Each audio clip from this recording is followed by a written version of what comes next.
आज आम प्रस्तुत करवा गोटे गिना सुजी रे टेस्टी जलखिया। डेली सकाळ हेले टेंशन कौन आज आम प्रस्तुत करवा जहाँ पिलाठू बड़ समस्त को पसंद आसब।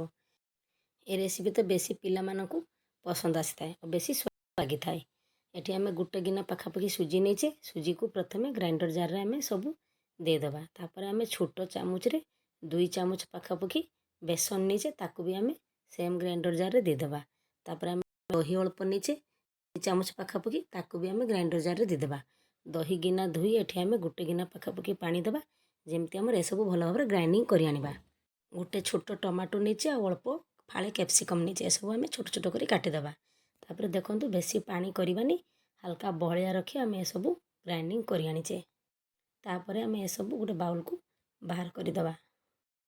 नमस्कार, अनु किचेन आपण मानकु अनेक अनेक स्वागत। तापर आम एसबू 5 मिनट पाखापाखि घाटी नवा। तापर आम एसबू 5 मिनट पाखापाखि घाटी सारापर 5-10 मिनट जाए साइड करी रखीदबा। भिडियोटी को शेष पर्यंत देखंतु तापर जानीपारे सुजी रे भी एते टेस्टी जलखिया आम प्रस्तुत करवा। तापर देखंतु आम एठी टमाटो और कैप्सिकम पूरा पतला लंबा छोट छोट करी काटी नेजे। बेसी मोटा रखिबेनी एमती पतला काटी नवा। तापर आम एठी देखंतु किछि समय गला परे केमती मु देखौची चकुली बैटर ठू टिके बहलिया रखिबे बा बरा जो करूचे ताठू टिके पानी रखिबे। बेसी पानी बा बेसी बहलिया ना। देखंतु मु चामच साहाय्य देखौची एमिति आमर एतिकी बहलिया आमे रखिबा। तापर आमे स्वाद अनुसार लूण देदेबा। तापर अल्प एठी आमे खाइबा सोडा देबा बा बेकिंग पाउडर। तापर एठी आमे कंचा जीरा गोटे चामच पाखापाखि देदेबा। तापर ए सब आमे आउ गोटे 2 मिनट पाखापाखि गुळै नबा। तापर आमे ए सब दे सारा पर बेसी समय लेट करबानी आमे ए सब प्रस्तुत करवा। गोटे तावा बसी देथिले तावा गरम हला परे एथिरे आमे अल्प तेल देदेबा। तेल को भल भाव चामच साहाय्य सबुआड़े लगे देबा। लगे सारा पर आमे जो बैटर रखिथिले गुली ताकू आमे एबे 1.5 चामच पाखापाखि देदेबा। गोटे जगार दबा आमे एठी बेसी पतला करबानी आमे एठी गोटे जगार देदेबा। दे सारा पर आमे काटी रखिथिबा टमाटो अल्प अल्प करी 5-6टी देदेबा। दे सारा पर आमे जो कैप्सिकम रखिथिले काटी ताकू भी आमे 5-6टी करी देदेबा। मु गुळेला बेले बिल्कुल भी लंका दे नाही जहाँ एमिति आपण माने प्रस्तुत करि परिबे पिला मानकु अति स्वादिया लागि थाए।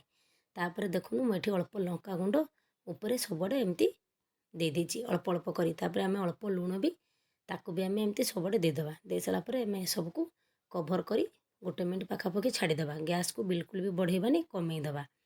तापर गोटे मिनट गला परे आमे कवर बाहर करी अल्प तेल चारि साइड रे आमे हाफ चामच पाखापाखि देदेबा। किछि सेकेंड गला परे एठी आमे गोटे चामच पानी देबा। ताकू भी आमे एमती चारिपटू देदेबा। ताकू भी आमे किछि सेकेंड पाई छाड़ी देबा कवर करी। किछि सेकेंड गला परे देखंतु पानी भी हमर केमती कमी जाईछि। कवर बाहर करी आमे देखिबा तळे बिल्कुल भी लागिबोनी आमे पानी देइछे तेणु उठिबारे हमर बहुत सहज होई थाए। तापर आमे ए साइड भी उलटै नबा और किछि सेकेंड पाई छाड़ी देबा। किछि सेकेंड गला परे देखंतु हमर ए साइड भी होई गलानी। ताकू आमे एबे गोटे प्लेट को बाहर करी नबा।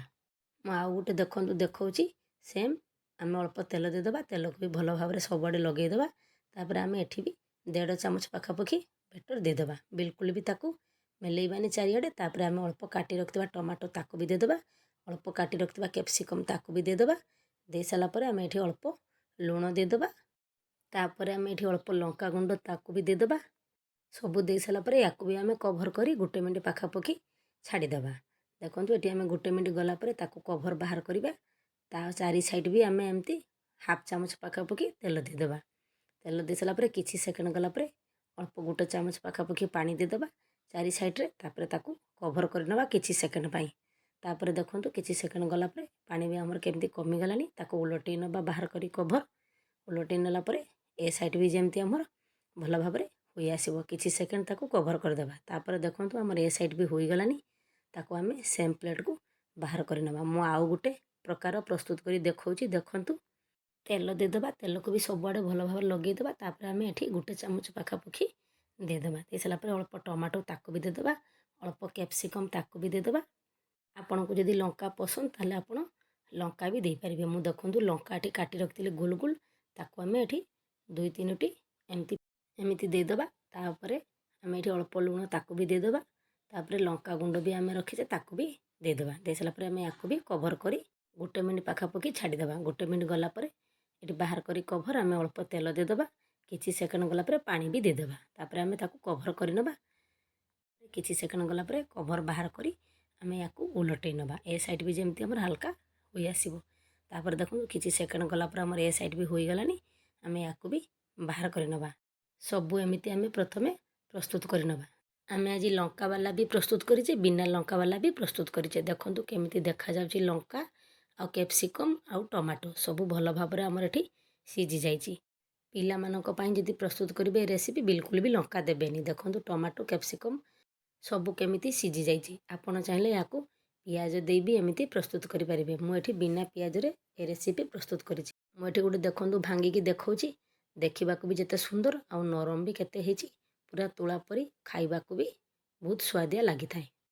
ଆପଣମାନେ ଏହା ଏମିତି ବି ଖାଇପାରିବେ ଗରମ ଗରମ, ନହେଲେ ଟମାଟୋ ସସ୍ ଦେଇ ବି ଖାଇପାରିବେ। ସୁଜିରେ ଦେଖନ୍ତୁ କେତେ ଟେଷ୍ଟି ଜଳଖିଆ ପ୍ରସ୍ତୁତ ହୋଇଗଲା ବା ସୁଜି ବ୍ରେକଫାଷ୍ଟ। ଘରେ ପ୍ରସ୍ତୁତ କରି ଖାଆନ୍ତୁ। କେମିତି ଲାଗିଲା କମେଣ୍ଟ ବକ୍ସରେ କମେଣ୍ଟ କରି ଜଣାନ୍ତୁ। ପୁଣି ଆଉ ଏକ ନୂଆ ରେସିପି ନେଇ ଆସିବି। ରହିଲି, ନମସ୍କାର, ବାଏ।